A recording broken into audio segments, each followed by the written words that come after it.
Leadership today often feels like a race we are all trying to win.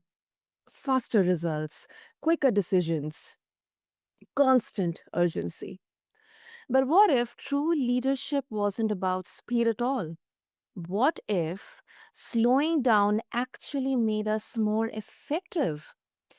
Now, there's a principle borrowed from elite training and combat readiness that says slow is smooth and smooth is fast. It reminds us that when we move with clarity, intention, and presence, results come more powerfully than when we rush. Welcome back, listeners, to the BizBlend Podcast. I'm your host, Sana, and today I am joined by someone who embodies this very principle in both business and life. From the call center to the C suite, from being a CEO to completing 5 Ironman races, Dusty Holcomb has lived the tension between urgency and intentionality. Now, through his work as founder of the Arcus Group, he now helps leaders trade burnout for clarity and misalignment for momentum. So, together, we are going to explore how this principle translates into everyday leadership and what it means for anyone, for anyone trying to lead with purpose in a noisy, fast paced, ever changing world. So, Dusty, welcome to the show, and I'm really, really pumped up for our conversation on this.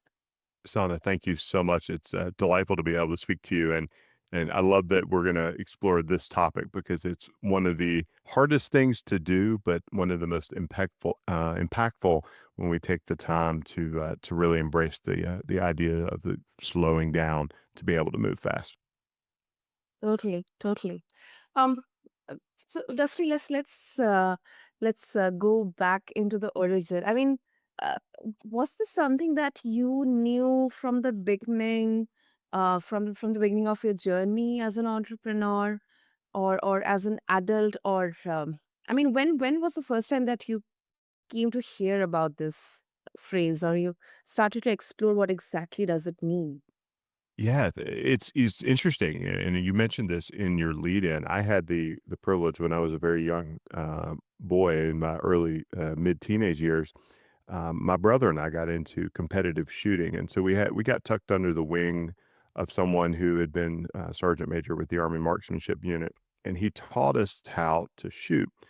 And he said, "Hey, we're going to work on everything very slowly because slow is smooth and smooth is fast. Before we try to learn how to do things quickly, before you try to win the match, what I want you to do is win the fundamental, win the practice of an execution at the smallest level, and then the speed will come."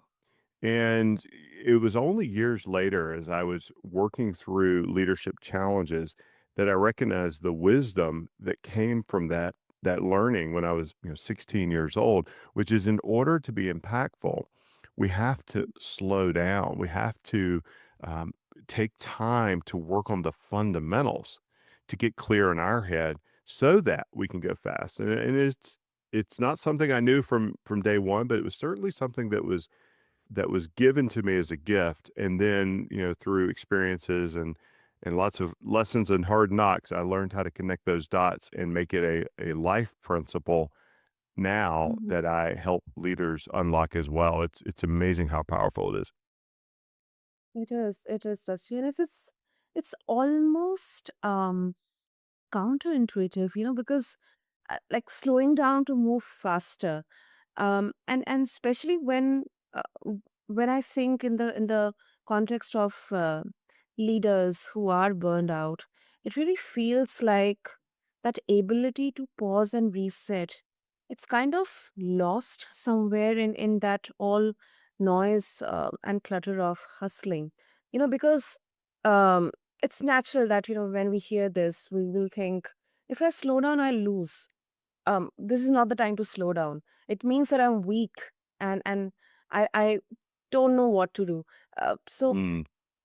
I mean, what you're describing, it sounds like a permission to do exactly like that. And have you received any kind of skepticism around this? Like the one just I mentioned, that if I slow down, then I lose. I cannot afford to slow down or lose. Yeah, it's very you're exactly right. It is a counterintuitive principle, and it is challenging for people to embrace, and I'll be completely honest, it's challenging for me to execute sometimes because the world moves fast, and there's always this relentless, list of things coming at you, things you need to do, and the challenge is you're never going to get done. And so the real thing is, are you working on the most important things? And yes, I have received skepticism, and people will say, "Well, how am I supposed to get it all done if I slow down?" And then my kind of question back to them is, "Well, how do you know you're working on the most important things? What is it that you're actually doing?" And if you take 10 minutes today to slow down and optimize your time for the most important things, is that more important than reacting to whatever comes up?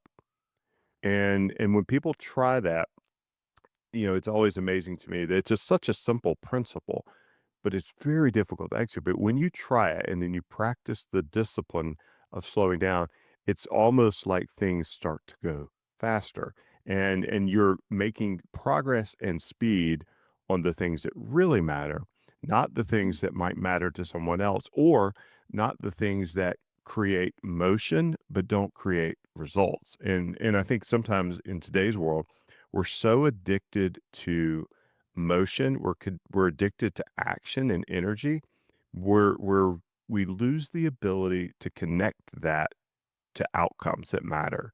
And yes, there is always skepticism, and sometimes I'm a little skeptical even myself, and I have to install systems that force me to focus.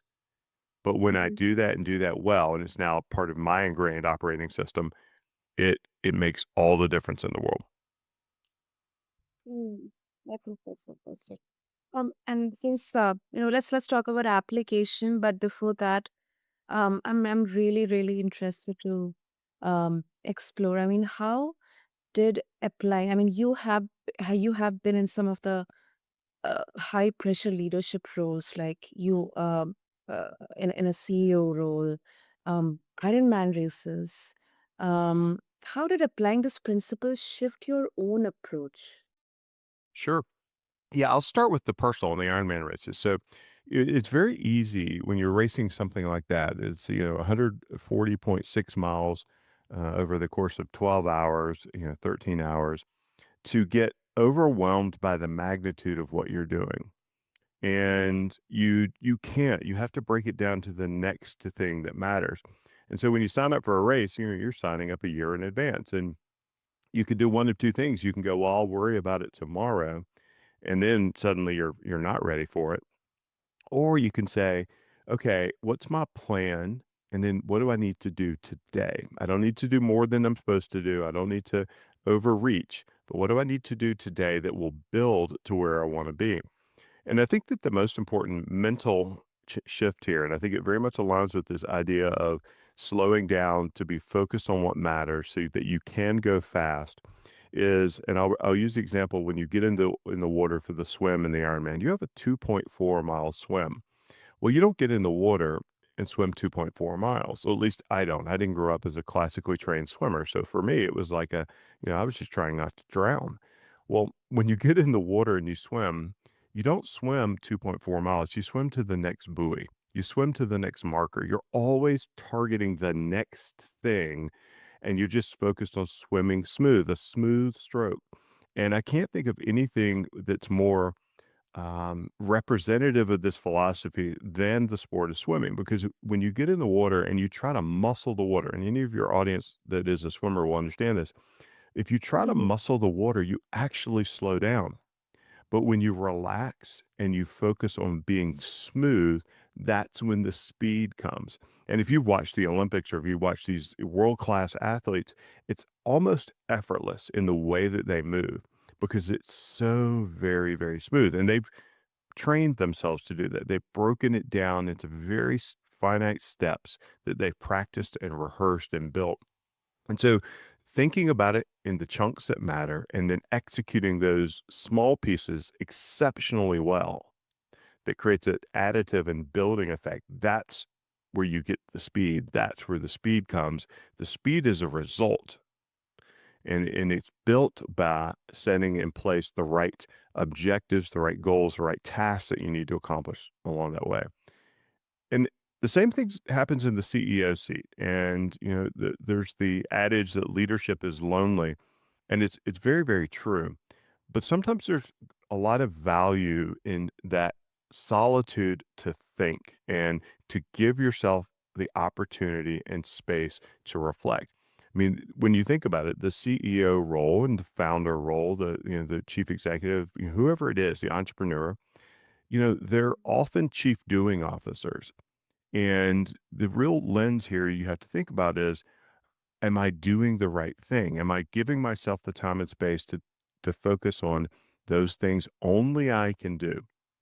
And yes, there's always going to be a crisis, and there's always going to be a challenge, and there's always going to be things that try to distract you from the most important thing.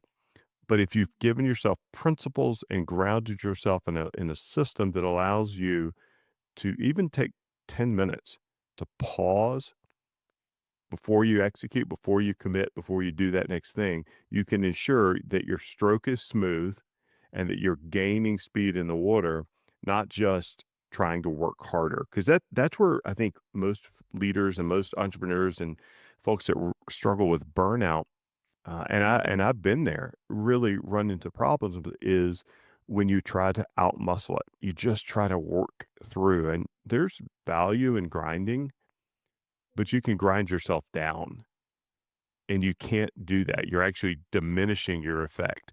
You're trying to outmuscle the water, and it just doesn't work. That's so, so vividly and beautifully put, Dusty. Especially the how you kind of created a picture in my mind. I'm very sure it will also appear in our listeners' minds when they'll hear this. I mean, that's such a beautiful way to put it. Is marathon running also kind of similar? Because I have had a few conversations on, especially on how we see marathon like a mile based, a part by part, mile by mile running. Hmm. Is it you can also seek inspiration from? I'm just asking. Yeah, I think so. And so it's funny that you asked that. I was just having a conversation with a friend last week about the marathon that he most recently ran. And, in marathon running, we talk about the wall, and the wall happens between miles 18 and 20, where your body physically runs into the wall, and your mind is what gets you through the process. And so the marathon, the challenge he was sharing, it was he went out too fast, and so therefore, when he hit the wall, he'd burned his body out, and he really struggled over the last 8 miles of the marathon. And so that's one of the challenges. Like, when I ran, I don't know, it was New York City Marathon a number of years ago. I remember looking down at my watch at the beginning, going, "I am going way too fast," and it's natural. You get all the adrenaline, you get it's exciting, and you don't run your game. You don't run your race. And I think that that's one of the reasons I like endurance sports so much. And I think that Mhm. they're a wonderful metaphor for business, is because you have to run your race, and you have to have your plan, execute your plan, and run your race, not worried about what anybody else may be doing. Yeah, in business, we have to pay attention to competition and all those things, but we have unique value that we're creating, and we have to make sure that we're bringing that to bear. And it takes discipline, and I think that that's the most important aspect, is not only the discipline to slow down or the discipline to recognize when you need to, but the opportunity and the training to allow yourself to see it when it's happening. Because I think that's where most folks, myself included, struggle, is you don't see it in time. You don't have a circuit breaker that allows you to see that you're caught in reactive burnout mode, as opposed to step back, reflect, and then execute more effectively. And perhaps that just you need to take a long walk, but you gotta have time and space to do that. So I think it absolutely applies to marathon, and I think the sports and then the endurance sports are such wonderful metaphors for business because we're in this for the long game, not the 1 mile sprint. True, true. I couldn't agree with you on that.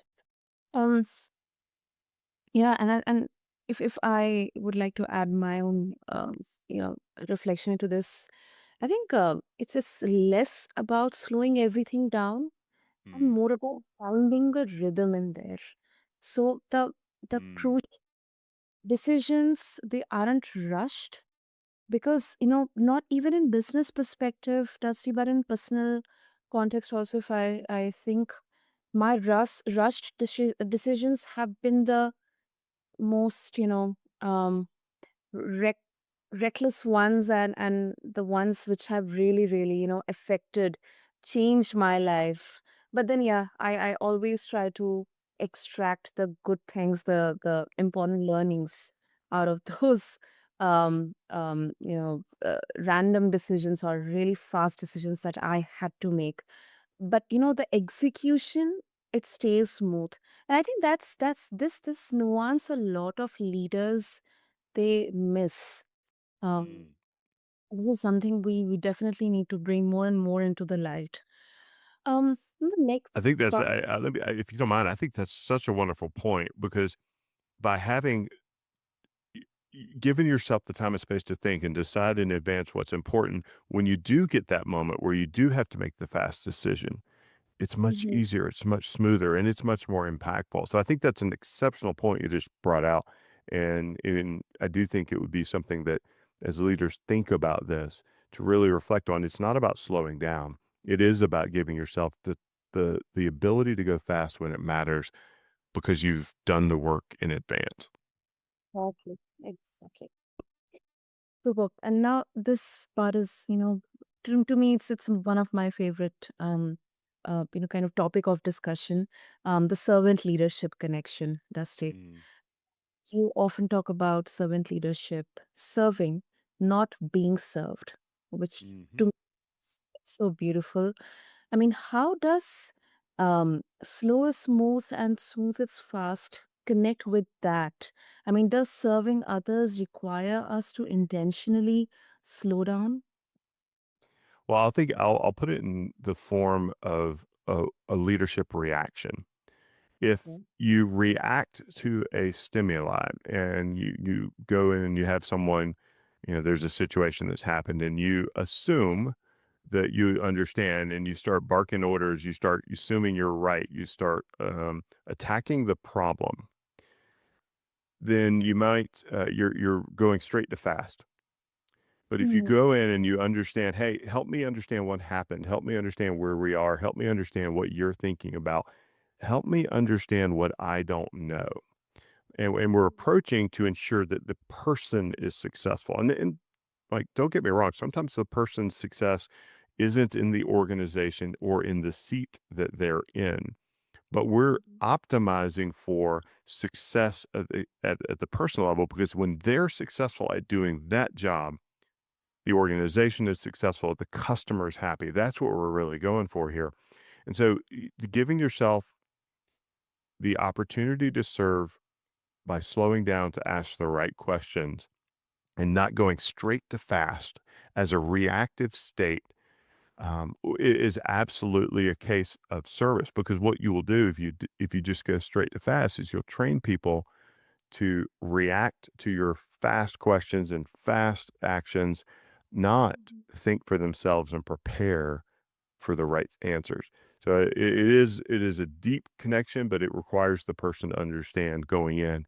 I need to understand, and there are cases where times I need to be understood first, but those are the exception, not the rule. mm. Yeah, that makes sense. I think that's the hard part, right? Because um people we want both. I mean, the human Mhm. connection and then performance as well. And it really, to me, I don't know, correct me if I'm wrong, Dusty. It sounds like you are saying the principle isn't just philosophy, It is a way to make both possible.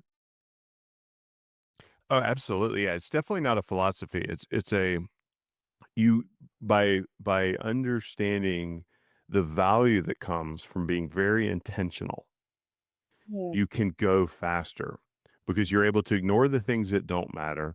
You're able to zero in on the things much more quickly that do matter, and you're able to connect dots more quickly. So it's not a philosophical, kind of pie in the sky aspirational thing. It is something that when done creates absolute speed. So yeah, almost every sport, almost every um, athletic endeavor will have someone watching film and slowing down. I mean, film is slowed down so we can see what happened, and then we can make adjustments. And so when teams struggle or when teams aren't winning, what do they always do? They always go back to the fundamentals. What are the fundamentals of the game? What's our footwork look like? What is our core blocking look like? Whatever the game is. And so when you think about it as the ability to execute, it's absolutely not philosophy, but it's a plan of execution that puts the intentional effort in place first that allows you to move much more quickly in the game when you're playing, and it gives the leader the opportunity to pull up and navigate, because leaders often get pulled down, from 50,000 feet down to 5 feet, and it's really hard to go back and forth. But when you give yourself the time, the space, the opportunity to know when you should go slow, you can absolutely laser in and go fast when you need to. So, not a philosophical thing, very much an intentional execution practice. Definitely. Definitely. Superb. Superb. So, Dusty, if our listeners they would like to connect with you and explore more about the resources that you're providing, what would be the best way? The best way would be to visit our website, arcusgroup.com, ARCQUS group.com. And we put together because we see leaders struggling with all of these things, specifically around burnout. I mean, burnout and the speed and pace of our world today, those are symptoms. They're not the root cause of the problem. We put together a very simple assessment for leaders that they can take. It's for free. They get it all on the website to give them a sense of where they may be experiencing a gap and how they might be able to solve that. And they can just find that at burnout2breakout.com, and burnout2breakout.com, take the free assessment, and they can dial in on how do they break free from the chaos that's holding them back. Superb. I'll make sure to have all the links in the show notes for our listeners, easy reference. And Dusty, thank you so much for helping us see leadership through that lens. And you really, really, helped us uh, think, believe that leadership, it isn't a sprint, it is an endurance race. And like any endurance sport, pacing ourselves is the key to crossing the finish line strong. So thank you so much. Thank you so much. It was a delightful conversation. I can't wait to learn more and from you, and appreciate the opportunity today. Definitely, definitely. So to all the listeners out there, as you lead, whether it's a team, company, or even just yourself, remember that the real speed comes from clarity, not chaos. May you give yourself permission to slow down so you can lead with greater impact and longevity. Until next time, this is Sana with BizBlend, where we talk about the business of life and the life of business. And to connect with Dusty, just refer to the show notes along with this episode on your favorite podcast platform. Thank you.